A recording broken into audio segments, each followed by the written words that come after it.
And he told me, well, my mom is good, my dad is great, my younger sister's good. And I said, you sold me, everybody's good. And he laughed, but he said, Dr. Burritt, life is great. All I need help with is panic attacks. Can you help me overcome my panic attacks?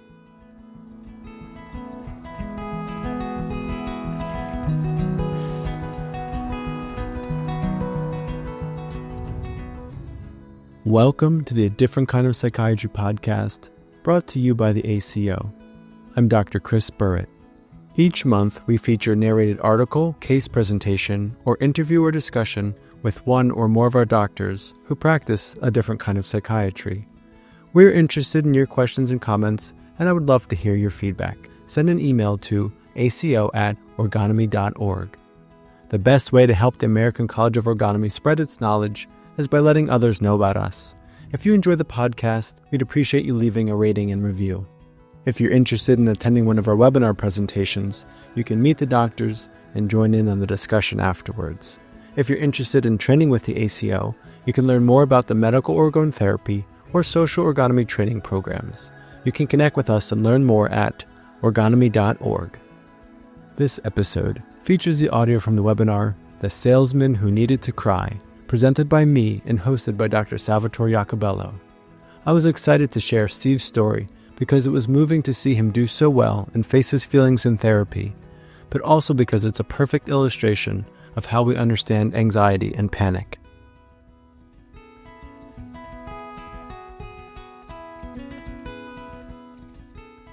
Dr. Burritt treats children, adults, couples, and families in his private psychiatric practice in Westchester, Pennsylvania. Dr. Burritt is board certified in both child and adolescent psychiatry and general psychiatry. He is a clinical associate of the American College of Orgonomy, and he developed and hosts the ACO's podcast program, A Different Kind of Psychiatry. Dr. Burritt, how did this patient come to you? So my patient Steve called me because he was having panic attacks. He mentioned on that phone call that he'd actually had panic attacks before, but the last one was maybe 10 years ago, and it was never like this. He was having panic attack after panic attack, and the panic attacks were so unsettling for him that they would actually trigger another panic attack, and it became this vicious cycle that he could do nothing to get out of. But what really stood out about that phone call was, as he was telling me this, he had this urgency in his voice, but he had almost no sense, it seemed, that there was an emotional problem going on. It was like he was urgent to call a plumber for a leak, but had no sense that there was an emotional problem going on inside of him. Even though he told me, Dr. Burritt, I broke down and I cried with my wife, and that's not something I've ever done before. Had there been any trigger he could identify, he could tell you? He had no idea what was going on or where it came from. So what was he like? So we agreed to schedule a consultation appointment so I could get to meet him and he me, and so I could hear more about what was going on to see if I could help. So Steve was 40 years old. He was dressed well in jeans and a button-down shirt and nice loafers. And he came into the office, and what was so striking was he literally put his arm back on the couch, crossed his leg in front of him, and told me about having panic attacks, about the shortness of breath he would feel, about the chest tightness or feeling his heart racing, about different worries that would come up when he had one, about being seen as incompetent. But it felt like we were in a casual business meeting. It was, I couldn't ignore it. It really stood out. It stood out so much that I said, Steve, are you worried at all? Are you worried you won't be able to overcome these panic attacks? Are you worried you'll need medicine or I won't be able to help you? And he said, Doc, I've been at a low point. It's only up from here. I'm confident things are going to get better. And I said, Steve, it sounds like you're selling me. Maybe you're selling yourself. And he paused for a moment and said, well, I'd be willing to consider that. And so I wanted to hear more about his background. What was his childhood like? What was his family and social life like? And he told me, well, my mom is good. My dad is great. My younger sister's good. And I said, you sold me. Everybody's good. And he laughed, but he said, Dr. Burritt, life is great. All I need help with is panic attacks. Can you help me overcome my panic attacks? And I said, Steve, I've helped patients overcome panic attacks before, but panic is an emotional problem. You're feeling intense feelings that are bursting through, and you have no connection with what's going on other than this feeling of fear and anxiety. Your ability to overcome your panic attacks is dependent on your ability to face your emotional life. Are you up for that? I wanted to challenge a little bit because I could tell he could take a challenge. And he thought for a moment and with very little hesitation said, Dr. Burritt, I can do that. When do we begin? He was ready to charge forward. Were you expecting that he was going to ask you for medications, or did he ask for any medications? No, not at all. No. Okay. So how did you treat him at the beginning? What did you think you needed to do, Steve? What He gathered from that first phone call and consultation appointment was what I mentioned, that salesman attitude, that confidence he had was the most superficial aspect of him. He met with me with confidence, and I could tell he was afraid and anxious, but I also had a sense that underneath his anxiety also was courage and a drive that could help him overcome his anxiety and panic. And so I thought it was important that he was up to the challenge and that he had a sense of his ability to overcome things. So I didn't bring up medicine at all. He didn't bring up medicine at all, other than to say, like, I don't want medicine. I feel like I can handle this. And I thought that was worth bolstering, that confidence he had to overcome his emotional life, even though he was a bit wary. How was he? Did he say how he was doing in his life in general? Let's say his work, his family life. Did he give you any more specific? Life was great, Dr. Iacobello. That's what he told me. That's all. He didn't. Okay. Everything in my life is good from head to toe. It's just panic attacks. That was how he presented himself. I was skeptical, I'll tell you that. Okay. So this was all the first session, or you already? That was the first consultation appointment. So what was the plan then at the end of it? We agreed to begin therapy. The first 4 sessions really stand out, and maybe we can highlight each one as we go along. So when he showed up for his first session, it was like he was ready to go. Like, coach put me in, tell me what to do. I'll do what I have to do. And so he told me more about his panic attacks. He told me all about the different variations he experienced.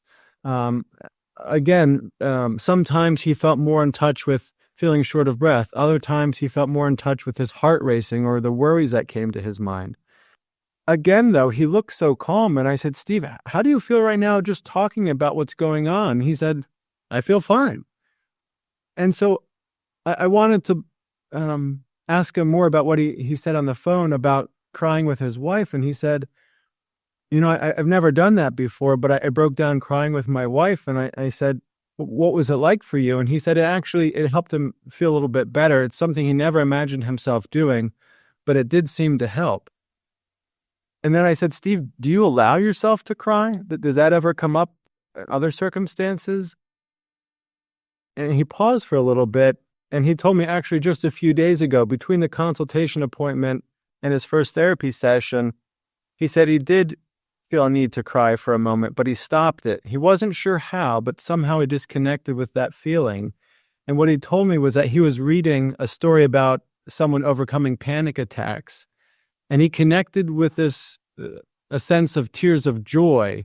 Like, reading this story about someone else overcoming panic made him feel happy and joyful that, yes, he could do it too. And I looked at Steve seriously, and I said, Steve, I have a sense you may need to cry. And he paused for a moment and said, I'd be willing to consider that. But again, it wasn't clear that he really allowed himself to hear what I was saying, but just to a small degree. I'll be willing to consider that. it looks like there was a feeling of detachment, or I would say an emotional block, where he would just have the panic attacks, but otherwise he will not be in touch with his emotions. Yes, I would say that's accurate. So in that first session, what I asked him to do was, even though he felt fine and there was no sense of panic or anxiety in him with me in the office, I wanted him just to lie down and take some deep breaths and just see if any other feelings came to the surface. He lied down and he took some deep breaths.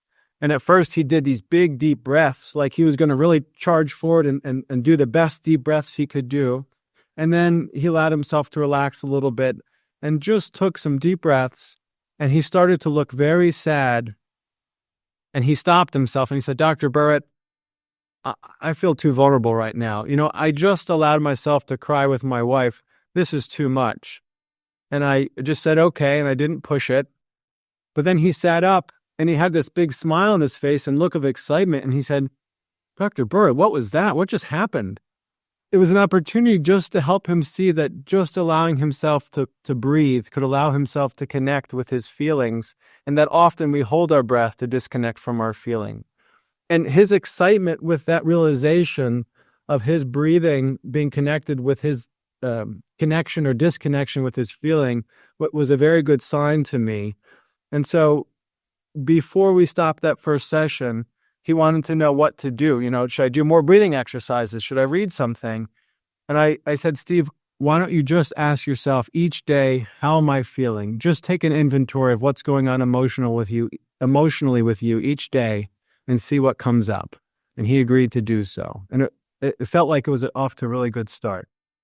I think what you describe is something typical that happens with many patients, because once they're on the couch and you ask them to breathe, then they think those are exercises that they can do at home. They ask if they should do them or not, because it's more difficult for them to understand the emotional part and the interaction with the therapist. I think that's a very familiar scene, what you described for me. I was wondering, did you come to know if he was allowed to cry as a child? Or did you come to know that later in therapy? Or was crying a forbidden emotion? That is an important aspect of his life, and that came out in his therapy. That's a good question. When he came for his second appointment, he didn't look confident. He didn't look like the salesman. He looked anxious and desperate, actually. And he looked terrified. He said, "Dr. Burritt, I've been feeling anxious every day. I've been having more panic attacks than ever. And every day I come home and I've been crying with my wife. What do I do? Should I be taking Xanax? You told me not to do breathing exercises. You told me just to ask how I'm feeling, but I'm overwhelmed. There's all these feelings every day." And he's telling me this, and I can tell he's overwhelmed feeling, but inside I'm feeling wonderful. I'm feeling this is great. He's really connecting with his feelings, and he's able to show it to me on his second appointment. He's able to let go of that confident salesman and just be anxious with me in the office. And I saw that as a wonderful sign. But before I said anything about that, I wanted to hear what was going on with his work life and his daily life. Was his panic and his emotional turmoil, was that interfering with his work? And I asked him a lot of questions, and it came out that he was still doing a very good job with work. He'd become very successful, and this wasn't stopping him, even though he was having so many panic attacks, even though he was crying, something he recently had never let himself do. He was still functioning well. And so I said to Steve, I said, "Have you considered this as a good thing?" And he kind of looked at me like I was crazy, like, "Well, this isn't a good thing. What are you talking about?" And I said, "You are more than just a confident, successful salesman. You have a lot of deep feelings, and they're coming out. You're connecting with them, and that is a good thing." He kind of paused for a moment and told me that between sessions on the weekend, his family had come to visit. His parents were arguing with each other. He got in a fight with his younger sister. And he led on that actually his family and his childhood were not all great. He had difficulties growing up. He felt overwhelmed often when he was a kid, especially when his parents were arguing. And it basically came out that he became the strong one. He became tough. And instead of feeling overwhelmed, like, oh my God, everybody's yelling, I can't take it, he became a little bit stoic and confident and tough. And he became the strong one for his younger sister to help her. But he became terribly intolerant of being vulnerable and not being the strong one. So he actually had a lot of intense feelings as a kid, and he started to turn off his ability to cry, essentially.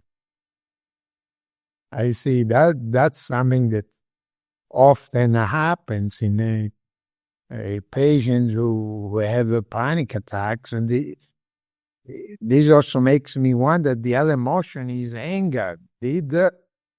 Were you able to see any anger underneath? Did any anger surface during the course of your treatment?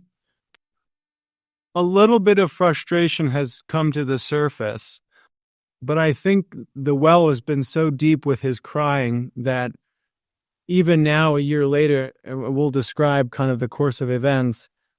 His crying is so prominent still that there may be some anger underneath, but the crying is what's closest to the surface and where he's most connected.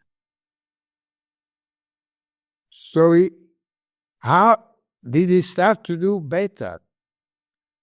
Or how many sessions you were able to see some improvement that he recognized? So after that session, when he was telling me how panicked he was and how anxious and overwhelmed because there was just intense feelings every day, I encouraged him to keep up with it, keep connecting with his wife.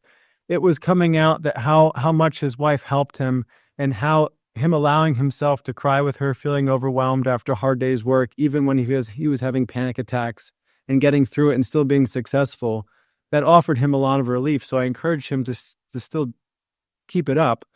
Then when I saw him for his third appointment, he actually described feeling okay, but feeling disconnected and not quite sure how he was emotionally for most of the week.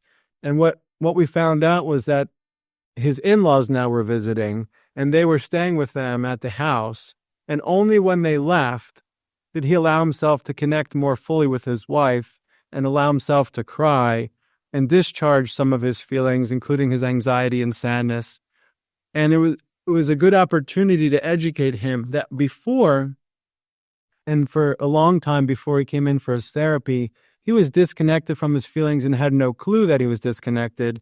And over this past week, he didn't ask himself, like I instructed, to ask how he was feeling, to take an inventory of where he was emotionally, but he did it on purpose because he didn't want to connect with his feelings when his in-laws were there. He didn't feel comfortable to do that. And so he made a conscious decision, I'm going to keep them at bay for right now until I can be with my wife and allow myself to feel vulnerable. And I think that was perfectly rational to do, but it was a conscious decision. It wasn't some unconscious disconnection from his feelings. Yeah, I'm wondering, did he have any negative feelings towards his in-laws? No, it was, he just didn't feel comfortable with them exposing this part of himself, this emotional side. He wasn't as close with them as he is with his wife. And in fact, his wife was the only person, and then with me as his therapist, he's expressed any of this to at this point. So is there any other things that you did, any other interventions that you felt were helpful for him? What you had talked about is very important. It is something that gets lost often because patients want us to do something for them. However, just being able to feel and stay with the emotions can be very helpful. But I wonder if there were any other interventions you used. Did you do any biophysical work? Anything else you can tell us?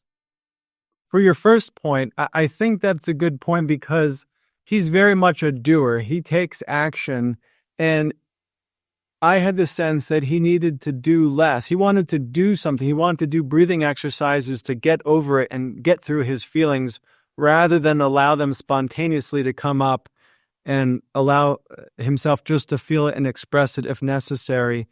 And so there's a very much doer aspect that he wanted to push the process of therapy rather than allowing it to unfold. And so that was part of his education, was to kind of hold his horses and allow things to progress rather than push them forward. But that third appointment, when he was telling me about, closing himself off on purpose, he also told me how he was connecting with one of the other executives at work.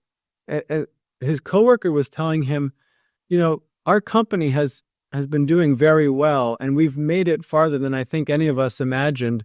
And a lot of that is due to you. And, you've been successful personally, but our business has been very successful. And he was telling Steve this, and Steve realized that he always had his head down. He was always driving forward. He didn't allow himself just to pull his head up and look at what he'd accomplished and feel the pleasure and satisfaction of it. So I was helping Steve not only to look at the sadness and anxiety and fear he had, but to help him realize that there was also this pleasure and satisfaction that he wasn't allowing himself to connect with. The collateral damage of blocking himself off of his painful feelings was that he wasn't feeling the satisfaction and pleasure of how successful he was at work.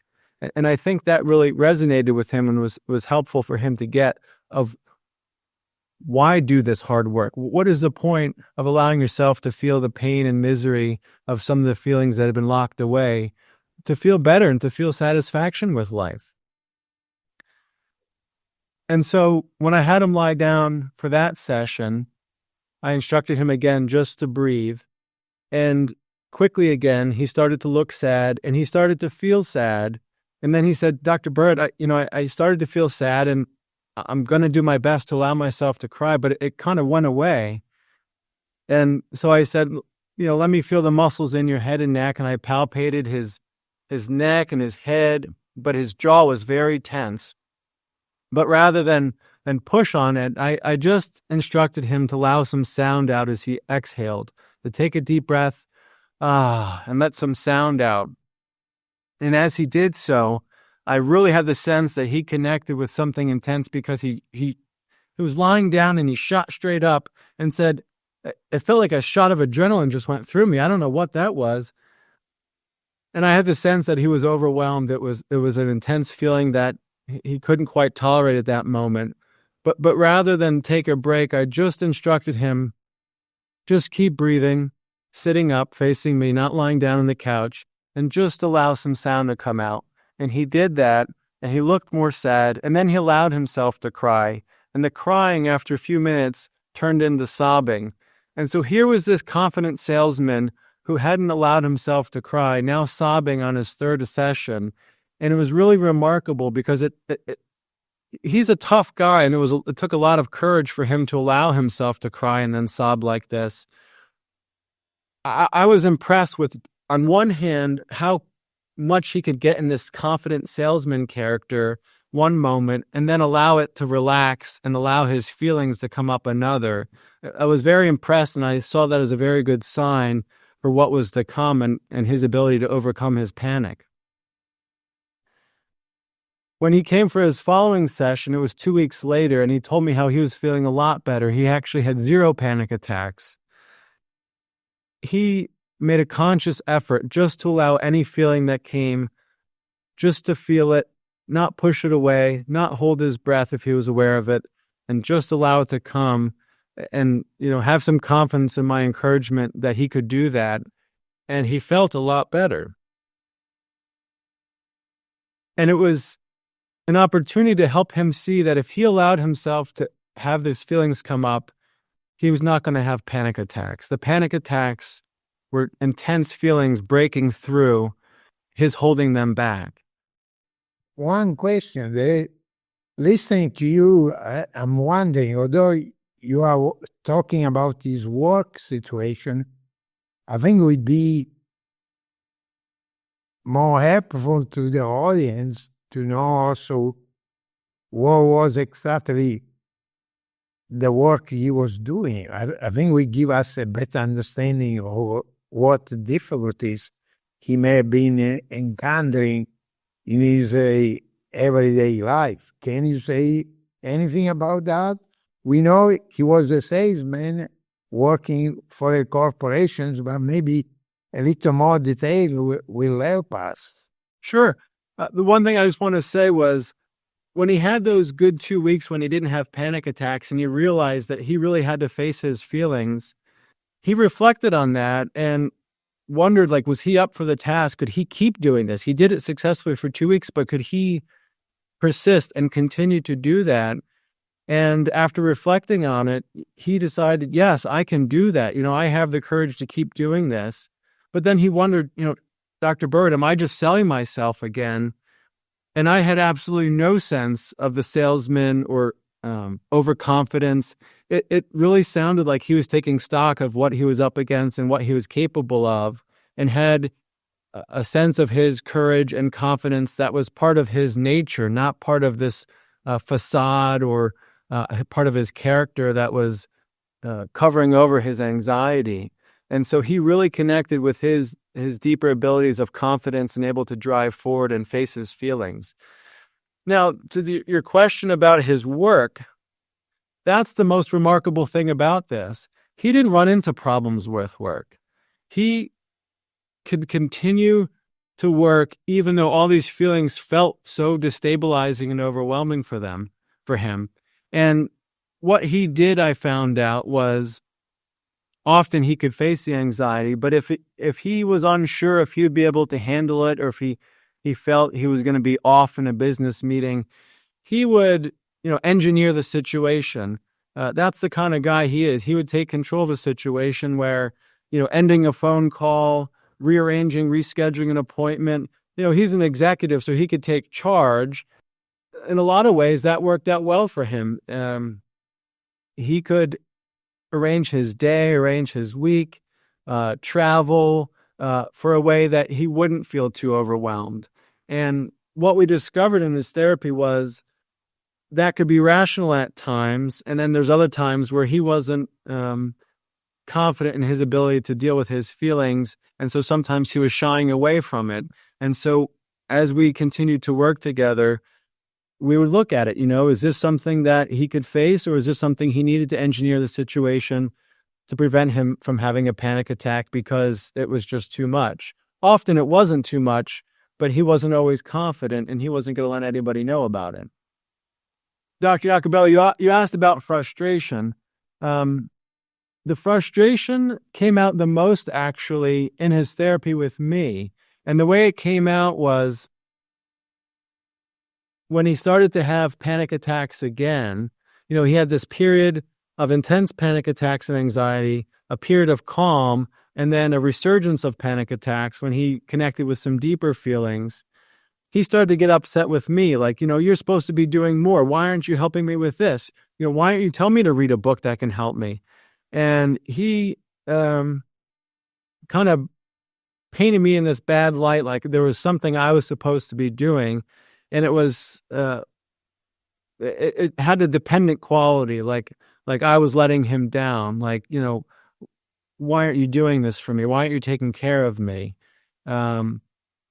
But it was a perfect opportunity for him to express his frustration without causing his wife any trouble, without, berating a subordinate at work. He could discharge his frustration with me, and also show me another part of him, which is that he had a dependent quality in him too. As much as he could take charge and control the room, he could also be dependent and want to be taken care of. So how was for you to see that, and how did you handle those negative feelings toward you? I did very little. With him, less is more. I don't remember exactly what I said, but I think it was something like, I appreciate you letting me know. Just, we're talking about your feelings and you're letting me know your feelings toward me and your therapy. And I think that's great. And it didn't become anything more. I didn't get sidetracked by it or kind of fall victim to it and start to think like I was supposed to do more. So that was part of his emotional discharge. It didn't actually have much to do with his therapy. In therapy, there are times when we encourage the expression of negative feelings. So I wonder if what made you feel you didn't need to do that, rather than prodding for more negative feelings. So I didn't ask for that. He brought that to me, but that's always an opportunity to ask for more. You told me this is something you're frustrated with. Is there anything more? And he said no, and I believed him, and nothing more came of that. But to me, that was a good opportunity for him to learn that that wasn't off the table. He could tell me how unsatisfied he was. He could tell me if he was frustrated with me. And that allowed him to know he could do that if it came up again. Yeah, I was thinking, how about maybe we would like to hear a little more about the relationship with his wife. Did anything come up during the course of the therapy about his relationship with his wife? So what came up, and I often asked about that, he wasn't telling me things about his family life and his personal life as often as I was asking. And I was doing that on purpose because he kept things narrowly focused on panic attacks and work often. Like I said in the beginning, everything is great. And so I often asked about that. How are things with your wife? How are things with your family? What I learned was things were actually going very well with him and his wife. He realized that he could get frustrated or resentful, and it often had nothing to do with his wife, but that's what he started to feel when he felt closed off or not connected with his feelings, as if she was supposed to do something about it. He had some sense that something was off or wrong, and he focused on her. And by focusing on him in his therapy, he started to see his role in the relationship. And it often was, if there was a frustration, it was often within him, but he was putting it on to her. And the more he was able to recognize that, the more appreciation he had for her, both in terms of not being covered up with resentment or frustration, but also he could see how much she was helping him. She wanted to hear how he was feeling. He was 40 years old and now he's finally opening up with his wife. I wouldn't be surprised if, for 10 years, she's been waiting to hear more about his emotional life, including his anxiety about work, including his sadness. And the more she heard it, the more connected she felt with him. And I think the more connected he felt with her. So it was just this almost compounding effect that they both started to open up more and both feel closer. The more he revealed himself, the more she could reveal things that she didn't before. And it was just lovely to see the, secondary effect of this guy just trying to overcome panic attacks, develop a deeper relationship with his wife and appreciation for how much she was doing for him. It was very lovely to see. Did he recognize that? Did he recognize that progress? Yes. And often he would come in for therapy sessions. When he was connected with crying, it would be an appreciation and love for his wife, which was wonderful to see. And just to feel, oh my God, this woman I love, she could hear what I have to say. I can feel vulnerable with her and she just wants more. That was actually pretty frequently something that would come up, of just his appreciation and love for her. And I knew he always loved her, but it was, I think, contained and narrowed in the way he could feel it and express it. And he's been broadening his emotional life and also deepening his emotional life in many ways. I do want to say something, because we talked about medicine earlier. For a brief period of time, he actually did use medicine. And what came up was he would have these periods of being panic free, and then he would have panic attacks again. And when he had a number of panic attacks in a row, similar to what he had before he called, he started to get really down on himself. When he got down on himself, he started to be really pessimistic and self-critical. And what I discovered was the medicine likely was going to help him get out of that and continue to face his feelings rather than close himself off to his feelings. So I prescribed him Xanax I think I gave him 10 pills, and he used a handful of them over a period of maybe several weeks. And what the function of the medicine did was allow him to get through an intense period where he felt overwhelmed without getting self-critical and down on himself, and to keep going and allow himself to be emotionally available when that period had passed. And then now, as of right now, we're doing the webinar. It's been a year. He hasn't used that medicine ever again. So there was this brief moment where he revealed this self-criticism and getting down on himself that interfered with him staying connected with his feelings, and the medicine allowed him to overcome that just temporarily. And so he hasn't used Xanax in 6 months, and he hasn't had panic attacks in about 5 months, and he's doing very well. So it looks like up to now you have been covering the first part of his treatment.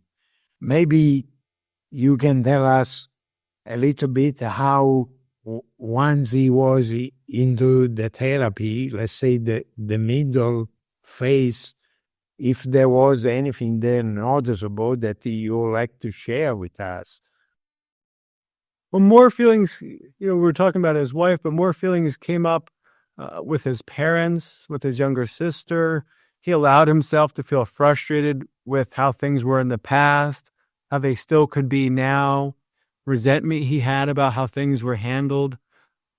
But coupled with that frustration and resentment was also a deeper appreciation for his parents, a deeper love for them and for his sister. And they went hand in hand. Every patient's therapy is different. Sometimes there's, months or years of frustration and anxiety, and then feeling a deeper connection and love. For him, it was simultaneous, it felt like, where he could be frustrated and feel resentment and then feel more connected with his family. He would have, his family over again, or he'd go see them for another holiday. He developed a deeper appreciation for them that I thought was pretty rapid and remarkable, where, you read in the news these days about adult children becoming disconnected from families, not seeing them for the holidays. And even though he had a lot of conflict and mixed feelings about them, he was able to stay connected and even feel more deeply in love with his family despite those mixed feelings. So it was such a nice contrast with what we hear about in the news these days about families not being able to stay connected. He's 40, his parents are in their 60s, and it was very nice to see. Yeah, I was thinking, if you had to mention an aspect of Steve that you think has contributed to him getting better so fast, and responding to the therapy so well, what aspect would you identify? That's a good question. And, it almost feels like a combination of being flexible and open-minded. And partly maybe he was desperate enough to be open-minded enough to give himself a chance to face his feelings rather than go to Xanax or some other type of modality that wouldn't maybe get to the depth of what was going on. But like I said earlier, as much as he could become confident and, almost cocky and in charge and aloof and disconnected from his feelings, he could rapidly shift to connecting with his feelings and expressing deep feelings. So even though he became the strong one as he progressed through his childhood and adolescence, he somehow maintained a flexibility that allowed himself to remain connected, even in a kind of disjointed way. And, it's interesting, maybe a few sessions ago, I don't know, in September, I was thinking and told him, you know, panic attacks may have been a very good thing. And I don't mean that he had panic attacks and how bad they were, but they were his connection with his emotional life. If he didn't have panic attacks, if he was more rigid, he might have not been able to then seek help, to then explore this other part of himself, these other emotions with his family or with his wife, with his work life.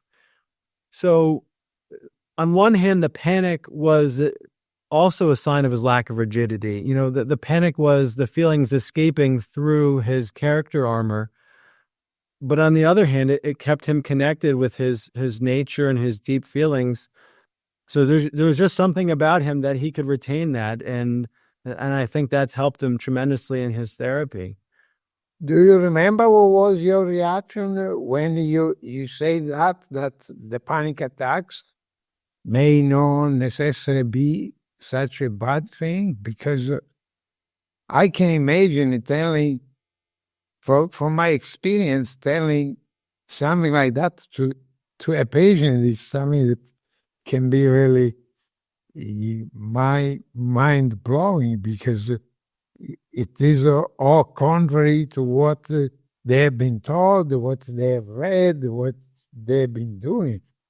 When I told him that in his second session, I think he thought I was crazy and had a hard time believing it, but was open to considering maybe there was something to what this doctor was saying. But when I told him just a month ago, after a year of therapy, and since he's been panic-free for 5 to 6 months, I think he was able to understand a little bit more away from the feelings of overwhelm and see the connection with the fact that his panic attacks were a sign that things weren't completely rigid and solidified, and that was a sign of his connection with his emotional life. So he could hear it a lot more a year later than the second session.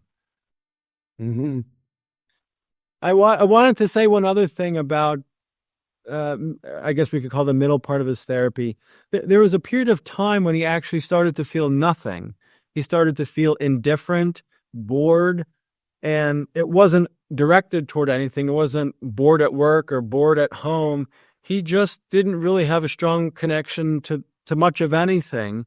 And there was a part of him, again, that drive to do something about it. Should I be breathing more? Should you be pushing on my muscles more? And my sense was absolutely not. He needed to tolerate the changing equilibrium of his emotional life. He was shifting and there was flexibility to him. And so the equilibrium was shifting in how much he allowed himself to feel, what he didn't connect with, what he did connect with. And it was important for him just to get through periods of indifference, boredom, not quite being sure what he felt, rather than try to push it out of him. Because he had that quality of like, let's connect with my feelings. Let's get myself to cry. And it was good for him just to do nothing and allow himself to feel nothing or feel bored. And so that stood out. But at one point it was intolerable. He said, Dr. Burritt, I know I came here for panic attacks, but it's almost worse feeling nothing. Like, I almost kind of want to have a panic attack just so I know I'm feeling something. He said, I felt so desperate when I called you. I would have paid someone $500,000 to get my panic attacks go away. But now I just want to feel something. And again, Dr. Barry, maybe you can tell us now at this time, where does Steve therapy seem to go? Where is it going?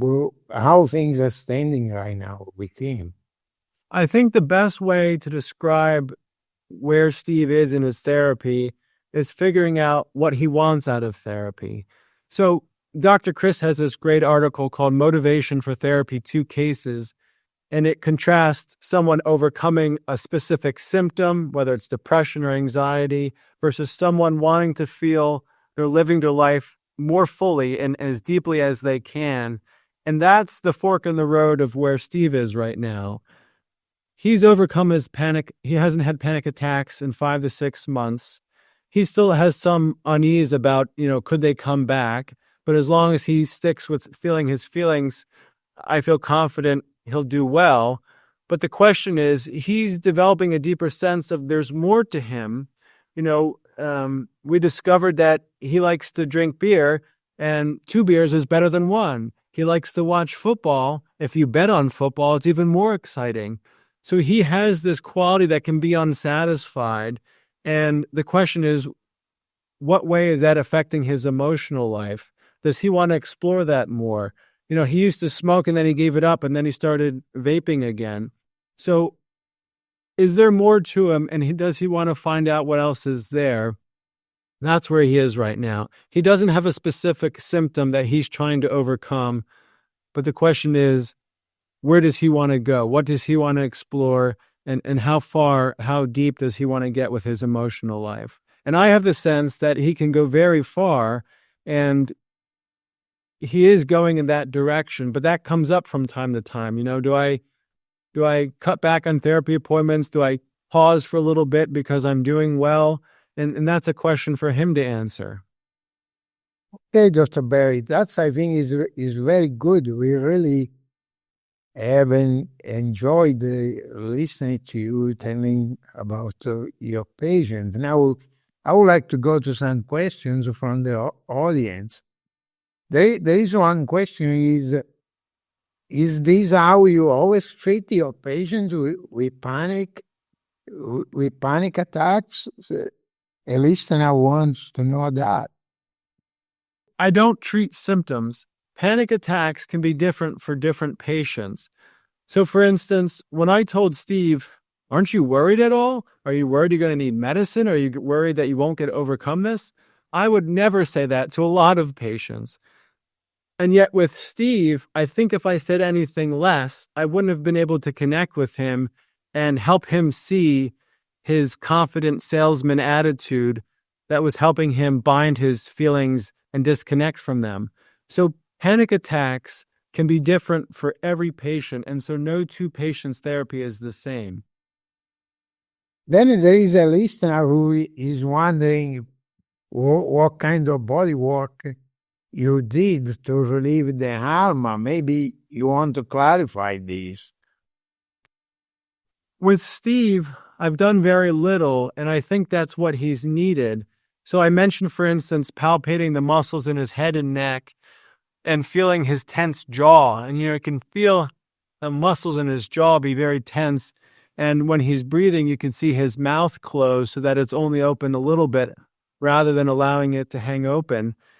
But often, just by having him let sound out was enough to allow his throat and his jaw to relax.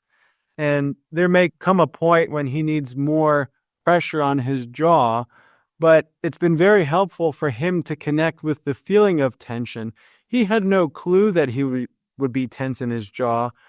So to go slower and allow him to perceive the tensions in his body, to perceive the feelings that are there or not there, was more important for Steve than just pushing through and helping the muscles relax with pressure with my thumbs. In some ways, by doing so, would have only bolstered Steve's tendency to push and drive forward and connect with his feelings rather than allow them to come to the surface spontaneously. Okay, that's very good. Very, very good answer. So another question is, did your impression of Steven change through the time? My basic sense of his ability to, be a confident salesman didn't change. But what I discovered along with him was how much more there was to him. So my view changed as he revealed himself in the breadth and depth of his emotional life. He revealed, like I said, some of his dependent qualities rather than take charge, I'm telling you what to do quality. But my initial impression of his ability to do this kind of work and to do it so well that he could make such progress, that didn't change. And that's what has always impressed me about him. It's a pleasure to work with him and see his ability to overcome some of the obstacles that have been laid out throughout his life. And actually, one thing that's worth noting is, when his therapy started, I was pointing out, your jaw is tense. Let some sound out as you breathe. You look so confident. Do you feel that confident? There's no other feelings there. He's developed his ability to sense that in himself. He's developed an ability to say, I need to have a good cry. I'm not spending enough time with my wife to just slow down and see what's there emotionally. I'm forgetting to ask myself, how am I feeling? It's already started to shift where instead of the doctor being the one to prescribe interventions, he's able to do that a little bit more for himself. And that's been a wonderful thing to see. That's very good. I think it's very exciting for me to hear about this patient, because I really can see how the difference or in the approach that we use as medical organ therapists can lead to results that probably are unexpected by other form of therapy or just by medications. Now, there is also another question. There is a listener who wonders if you also came up with an assessment of the general physical structure of the patient and of his arm. Did you notice any other characteristics of his arm in the other segments of his body? So that's a good question. His chest could be very held high, and, kind of going along with his confidence, he could, puff his chest out, and that held his breathing and inspiration. And often he didn't need anything to be done except for me to encourage him to take some deep breaths, and that could relax. So as much as it could be puffed out and confident, it was still flexible. But there was a few times where just pushing down on his chest as he exhaled allowed it to increase the flexibility, increase the ability to inhale and exhale more fully. But that's the extent of it. Okay. So before we end, is there any other things you would like to add? Well, just about Steve's story, I find it very moving, and I've been very impressed with what he's been capable of doing. I would say another nice aspect to hear about was Steve became much more open emotionally with his wife and his family, but even his friends who are also often, confident, cocky salesmen or businessmen, he opened up with them about having panic attacks and about the other feelings that came up. He almost became a leader of his friend group with their emotional lives, just breaking the seal that we can also talk about our feelings in addition to, how the Eagles are doing or how the Phillies are. We can talk about this aspect of ourselves.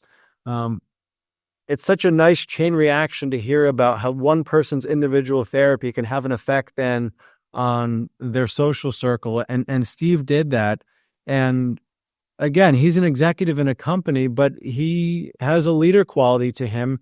And he demonstrated some of that by leading by example with his emotional life. Okay, we can stop here, I think. Thank you, Dr. Burritt.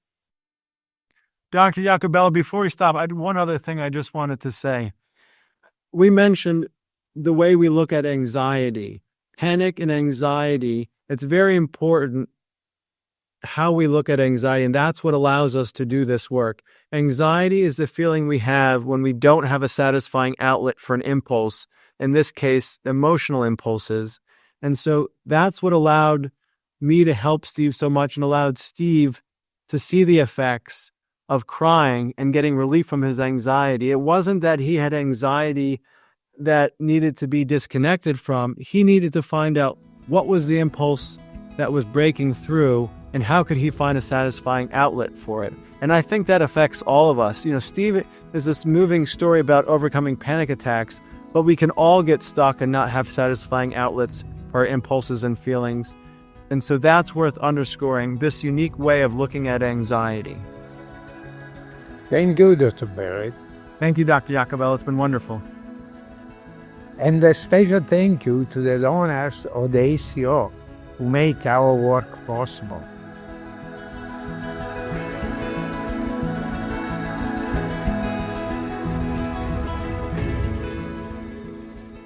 How do you feel after listening to Steve's story?